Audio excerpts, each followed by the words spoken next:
Hi, everyone. On the early February edition of Teaching Matters, listeners met Katie Assad and Asia Cormier, both of Galveston ISD in Galveston, Texas.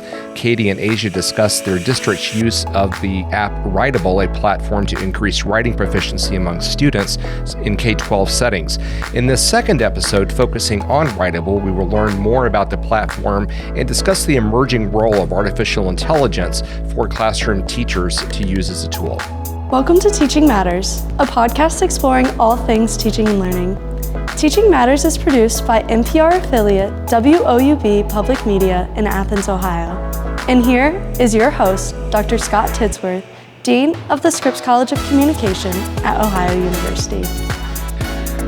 Thank you, Trinity. Joining me today is Andrew Goldman. Andrew was the co-founder and CEO of Writable prior to that company being purchased by HMH, where he is currently serving as the executive vice president of HMH Labs. Prior to Writable, Andrew was a founder of another edtech company called Subtext and also served in various leadership roles in the gaming industry, including being CEO and co-founder of Pandemic Studios. Andrew, it's great to have you on the podcast today. Thank you for your time.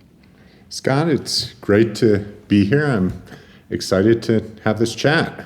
Yeah, we had a great conversation with Katie and Asia, and so it's exciting to be able to get sort of the other perspective on Writable from you. Before we get into talking about the platform itself, you have an interesting story. I mean, you spent a lot of time in the gaming world and achieved great success. The titles that you worked on, I'm sure if people are into gaming, they would immediately recognize those.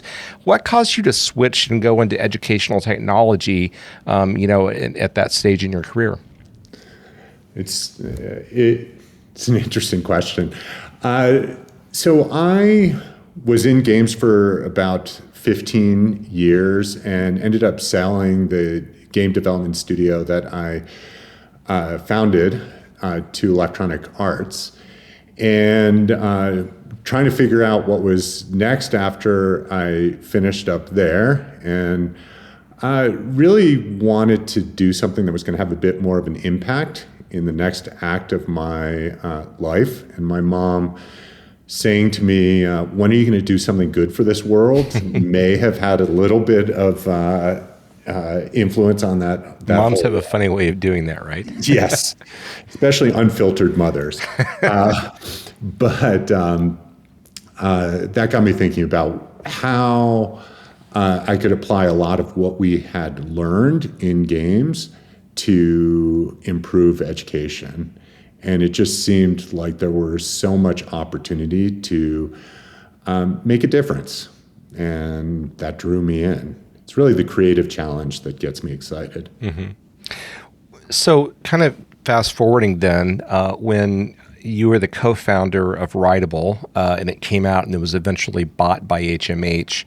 Am I explaining that correctly? Sure. Yes. Okay. We had a long partnership with HMH in the lead up to that, so that it wasn't a new relationship. We've worked together for about 8 years. Gotcha. Okay.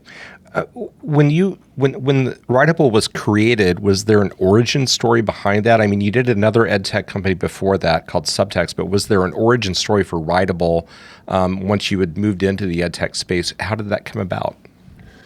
Absolutely. So the previous ed tech company that I founded was called Subtext, and the idea behind Subtext was to bring groups of people into the pages of any book or reading and allow them to collaborate over the top of a document.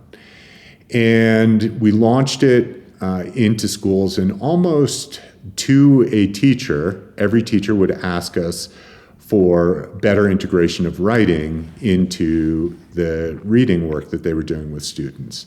They wanted to get at that critical thinking that would be stimulated by what students were reading. And so we developed in the wild, listened to customers a lot, and went back and worked on this solution to really engage students in their writing. Launched something that was fantastic, looked at the analytics of what was going on, and students were producing a ton of writing. We were super excited, went back to visit some of our teachers on site, and found this frazzled teacher that was completely overwhelmed by the success we had had together in getting students to write more. And it became apparent that the real problem here was how teachers scale to the realities of their classroom. So they want to have their students writing a lot, but if they're the sole provider of feedback on that writing, it quickly becomes overwhelming. And seeing that challenge brought us into thinking about what we could do to make writing possible, really, is the way we see it in real world classrooms.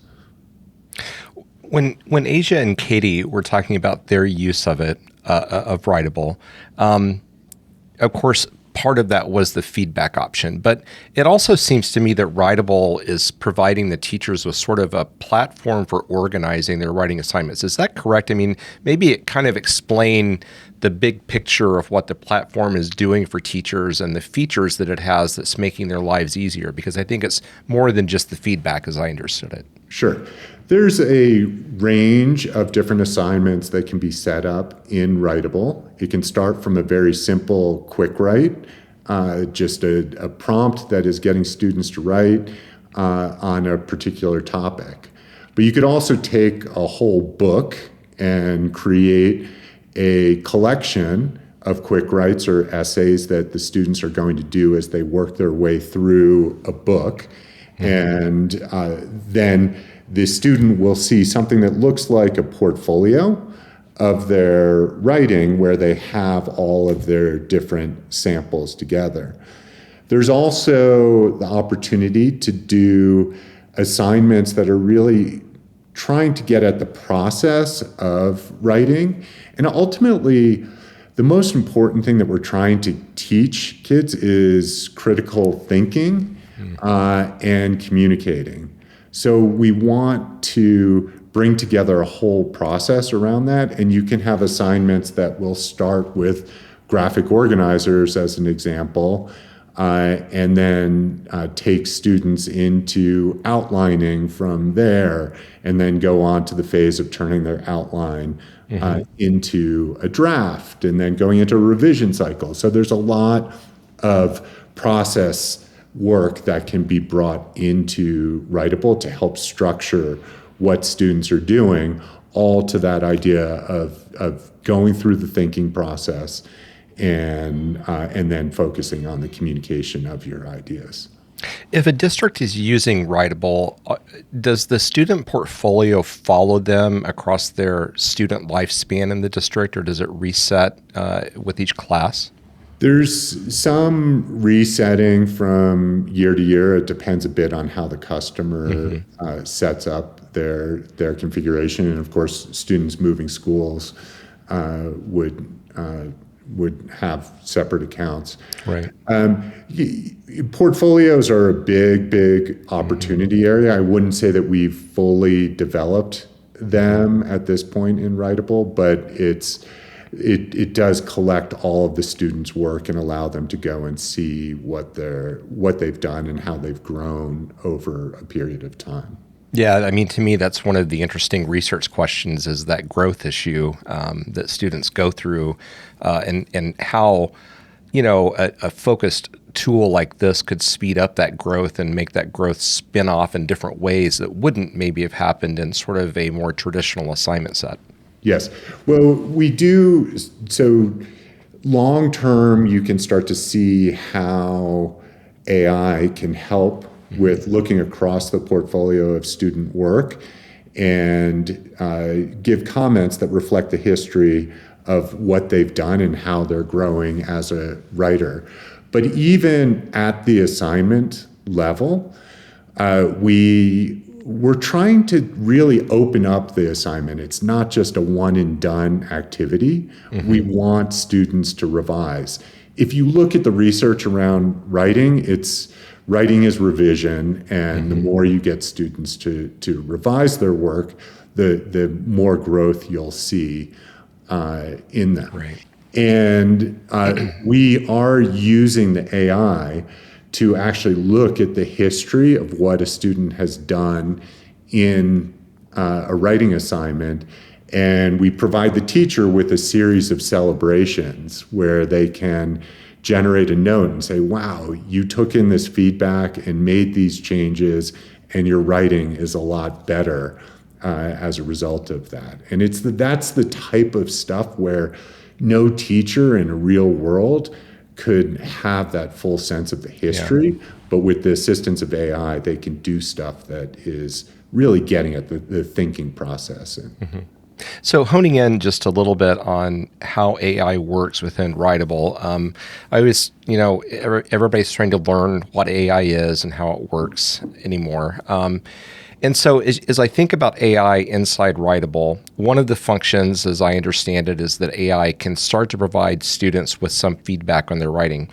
I know it's based upon an algorithm, and trying to describe orally what an algorithm does behind the scenes is nearly impossible. But to the extent that you can, how does a language model help Writable learn how to give a feedback set of notes to a student on an essay? How does that work behind the scenes?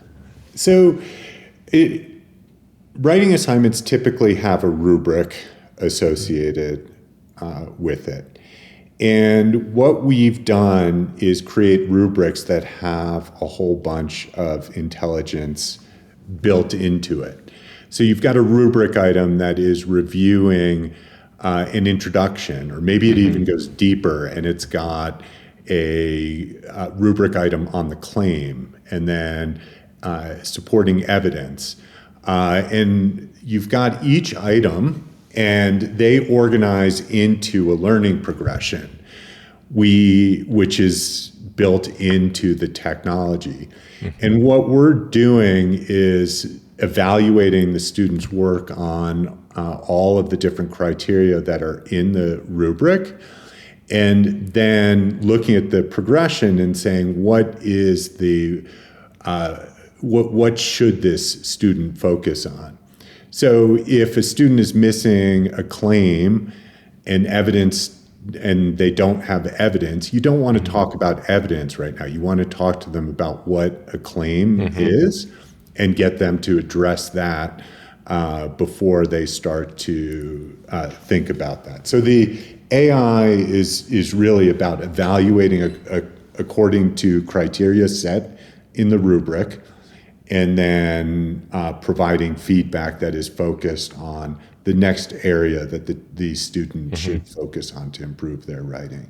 And so there's some sort of hierarchy or progression through which the model is taking the student so that they get better, right? Yes. So we look at it as a skill progression. And generally we're trying to celebrate the biggest accomplishment that the student made, and provide instruction on the next skill that would help them the most to improve their writing. Right. So one of the things that, in my limited understanding of LLMs, is that, they are based upon trying to understand, sort of the mathematics behind how people use language, right? And that's how the algorithm works. Given that assumption, how can AI avoid just teaching students to do sort of the average? In other words, can AI also push them into writing creatively, which would sort of go beyond what the typical model might suggest is expected? Well, so the way that the AI is working is that there are a series of statements attached to a particular skill. So writing a claim could say, as a statement for a fourth grade student or fifth grade student, could say, the student takes a position. And then as you go to the next level, you start to instruct the AI to say, the student takes a nuanced position. And then the AI will evaluate what the student has done according to this idea of nuance. and it's a better, more sophisticated claim. And in all cases, even as you get into the creative, you can say, does this character have a distinct voice from another character? Do characters have distinct styles and ways that they their dialogue is written? So it really comes down to matching the specificity of the evaluation criteria to where you expect the student to be in their level of proficiency. And the teachers in a particular setting that is partnering with you, they have some ability to control those criteria. Is that correct? Yes. So we abstract a lot of this to make it manageable for teachers, but they can build a rubric that has particular focus elements on it. And in some cases, it will just be one rubric item that is overall talking about the structure of the writing, and then another one that structure and ideas, and the other one is about mechanics. And then in other cases, they'll get down to the specifics of how the structure is written. So it's very controllable for teachers. And then in each rubric item, there's the human-facing description of what the rubric is assessing, and then you can attach skills to it. And underneath that, we, behind the scenes, are applying the definitions of what effective demonstration of that skill actually is at different grade levels. Switching topics just a little bit, excuse me. When Asia and Katie were sort of talking about how they and their colleagues were using Writable inside classroom settings, they talked about the fact that students were receiving feedback from the AI tool inside Writable. They were receiving feedback from their peers. They were also receiving feedback from the teacher. What are, based upon the experiences that you and your company have had working with teachers, how do you kind of see that mixture of feedback benefiting the student in the long run? So, in the old days, maybe when people like you and I were growing up, we had some peer feedback and the teacher feedback. We didn't have an electronic tool of any type when we were writing essays, and that's changed now. So how do you kind of see that mixture of feedback fitting in a way that benefits the students? Yeah, it's a great question, and it's exciting when we see teachers bringing all of the different types of feedback together. So there's actually an additional type, which is a self-review. And ultimately, we want students to be able to think and evaluate their writing in a way where they can step back at it and look at it and say, have I accomplished the goals that I set out? And oftentimes that takes some separation from the writing to be able to do that. Now, peer review, it used to be that it was an effective way to get feedback to students. And in some ways, now it's a tool for the feedback can say, well, how effectively did my writing connect with the audience? But more so, I would say that the peer review is really in support of the reviewer as much as it is for the author, because it's developing that skill of being able to look at writing and analyze it. And we hope that when you're looking at someone else's writing, you have that distance. And then you'll be able to bring to your own writing that distance and be able to do effective self-review of your own writing. In terms of the AI feedback, for a student directly, it's an option that a teacher can turn on where students can get feedback from the AI. And in that case, it's really about immediacy. And timing of feedback is incredibly important. Once a student becomes very invested in the work that they've done, we see their willingness to make deep revisions go down. And getting feedback before you get into editing, as an example, on the structure of your essay is really, really valuable. So that immediacy is super important. And then on the other side, we are making AI suggestions to teachers to help them scale their ability to have more interactions and deeper interactions with their students. If a teacher has 150 students, 1 minute per student is 2.5 hours worth of feedback. Yeah. That's the challenge there. But there's some other benefits that come to the teacher as well. So for example, if I'm reading an essay and reviewing it, I'm often writing feedback as I go through it. It's just efficiency and it's too hard to review. The AI doesn't do that. It reviews the whole essay and then picks the areas that it should focus on. And when we suggest comments to a teacher, they're really in that context of the overall, it knows everything that's happened and it's focusing in on things that the teacher in the normal course of business may not discover until they get through the whole piece. Additionally, bias. Bias is a huge issue. You see a name on top of a paper and a teacher, just without even any intention, can bring some historical, this is what the student did in the past and what I expect now.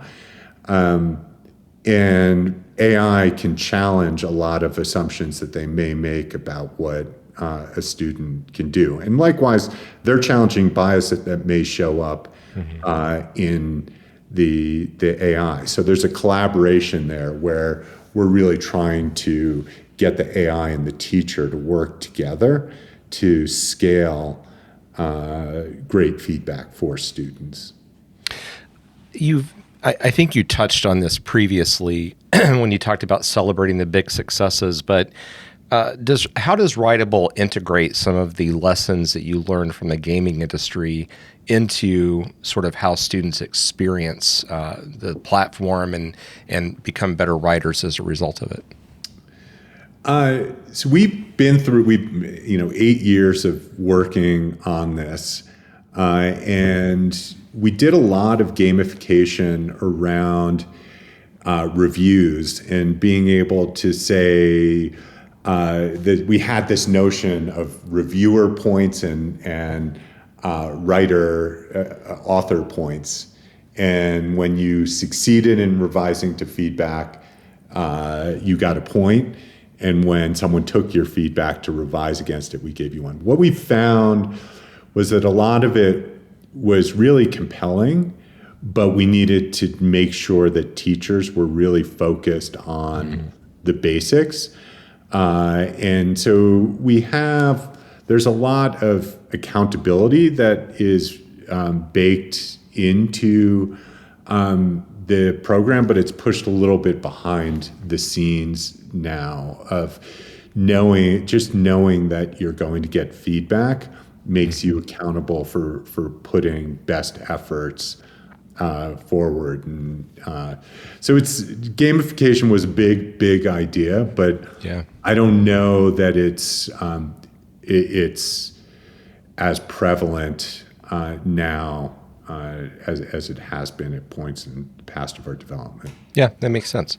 I'm sure you've given thought, because of your experience in the industry, about where technology, including AI, is going. What do you think? I mean, how would you think about the role of the teacher, sort of as this technology is evolving? I think you and I would both agree that the teacher is still very important to the students and their development.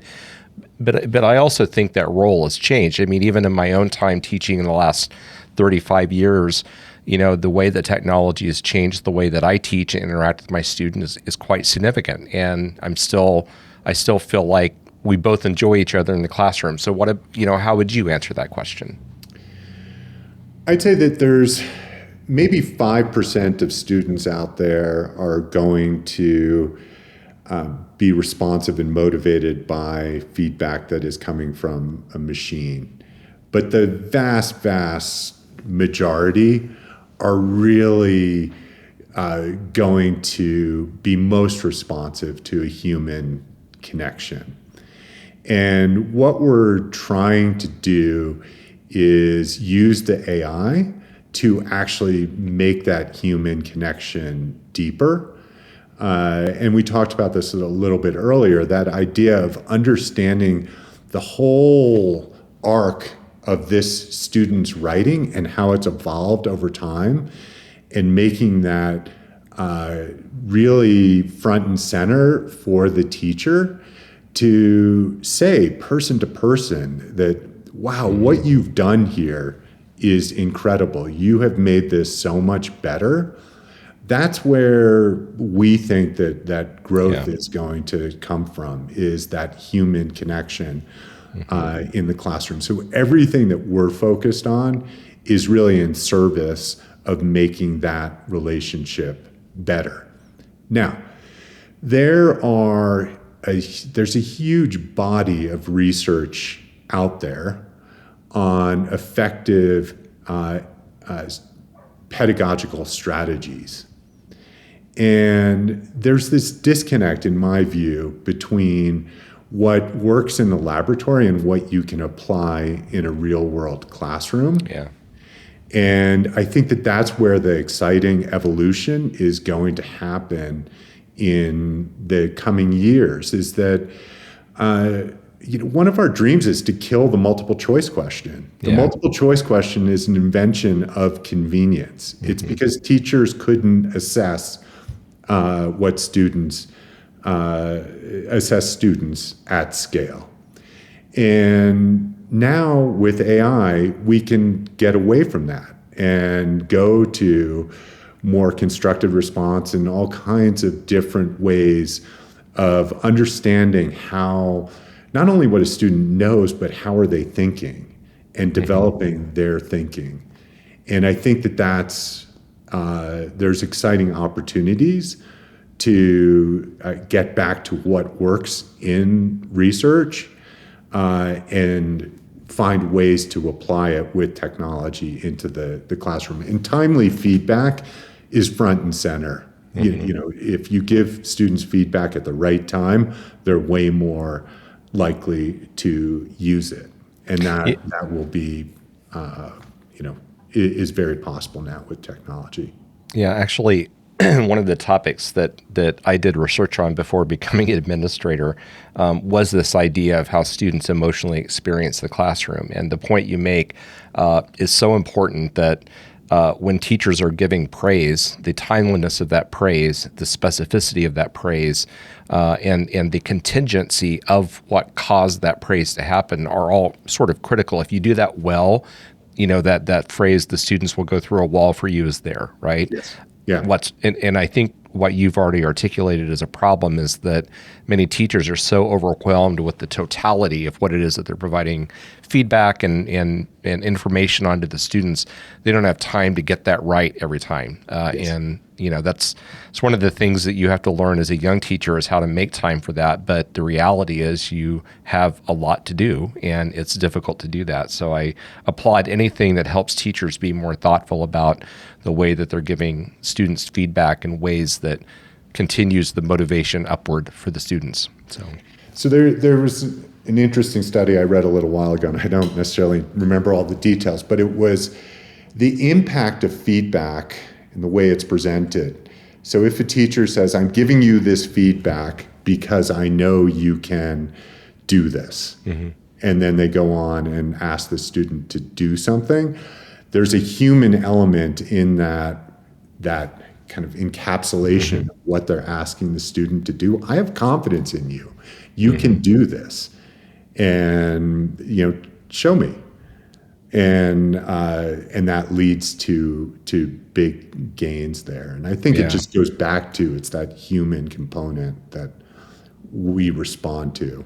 Yeah, and kind of back to that issue of creativity, like when I think, of course, I'm, working with college students, a little bit different, but I think some of the principles are the same, that if you're able to establish that human connection, the willingness of the students to take risks where they could fail is much greater. And, I talk to my students a lot about, I do a lot of project-based learning with some students that I teach every fall. And one of the things I tell them is that there's a high reward, low risk in this class. And I want them to do great things that freshmen probably shouldn't be able to do. But if they do that, then they're going to. So I think your philosophy is very similar to mine on that, to, give the students the motivation to sort of push themselves, and the teachers the tools to be able to make that happen. Absolutely. And one of the, we've always, you've got, I think you did a show on growth mindset. Yeah. And one of the things in writing that we've always talked about is revision mindset. And what we're really in this next stage, I think we have to get to the point where we instill in students character traits that are going to make them successful. And we're starting to think in terms of the improvement mindset, that students need to believe that they can take anything they're given and make it better, because you may have a great starting point with what technology and AI will provide to you, but you're not adding value if you don't take it and improve it and add the human element to it that makes it distinct and uniquely your own. And that's the type of relationship and character traits that I don't think people will get, or kids will get naturally from a machine. It's going to take a teacher to really impress upon them that, like you're saying there, take the risk, do more, create something original. I think the last question I have for you, Andrew, this has been, first of all, just a fascinating conversation. I really appreciate it. In your current role as EVP of HMH Labs, I would assume that you spend a lot of time thinking about what the future is. Of course, AI is going to be around. Without giving any trade secrets away, are there other big technologies that teachers should be sort of thinking about from an environmental scanning standpoint to say, if I'm going to be teaching in 20 years, I know I'll be using AI, but what's the next thing that, will probably start to confront my classroom? Gosh. Well, a couple things. First off, right now, I would say we need to be a little bit conscious of the place that we are in this technology cycle right now. And this is something that we're thinking about a lot inside HMH, is that the continuity of instruction and the big plan that you're working towards is important. And just going to an LLM and a language model and asking it for a lesson may not be producing high quality materials. So it's really important that we start to ask the questions of the language models inside the larger context of what we've taught, what our students are doing, and our strategy for where we're going. So a lot of what we're focused on is that big picture, that we can understand the past of what you've done, where your students are, and we can look forward into the future of, we know where this curriculum through line will go, and we can help you move along that trajectory there. In terms of what we're looking forward to, I think we should assume that the pace of AI is going to continue to advance rapidly. But it's going back to that point I said of think about the process reinvention that you can do in your classroom, and what would you have always wanted to do, but you couldn't do. And how can we make that possible? You couldn't assign writing every day and hold students accountable for it. Now you can. What does that mean?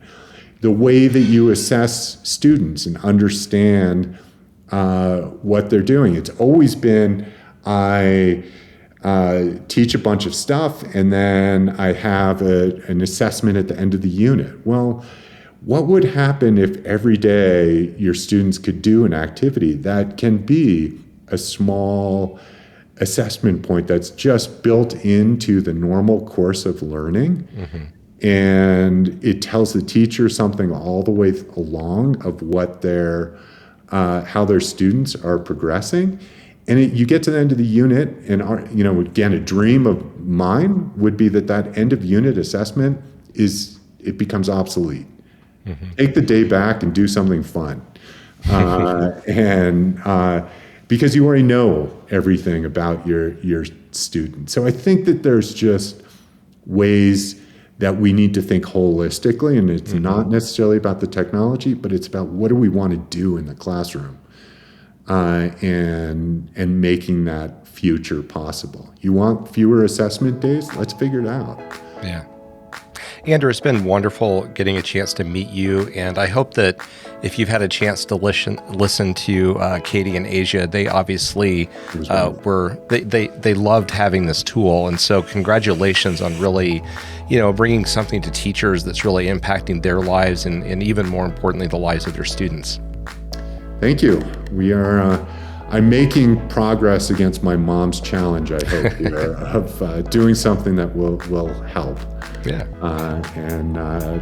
Likewise, everything that you're doing to educate teachers here is an incredible service to advance the state of the art. Yeah, thank you. My guest today has been Andrew Goldman. He's the co-founder of Writable and currently the executive vice president of HMH Labs. Thank you for listening to Teaching Matters. If you'd like to reach out to the podcast with ideas, comments, or suggestions, you can email us at teachingmatterspodcast, all one word, all lowercase, at ohio.edu, teachingmatterspodcast at ohio.edu, or, obviously, send us direct messages on social media. Special thanks to April Koska and Trinity Sweet, associate producers of the podcast. Thank you for listening, and we hope everyone has a great day.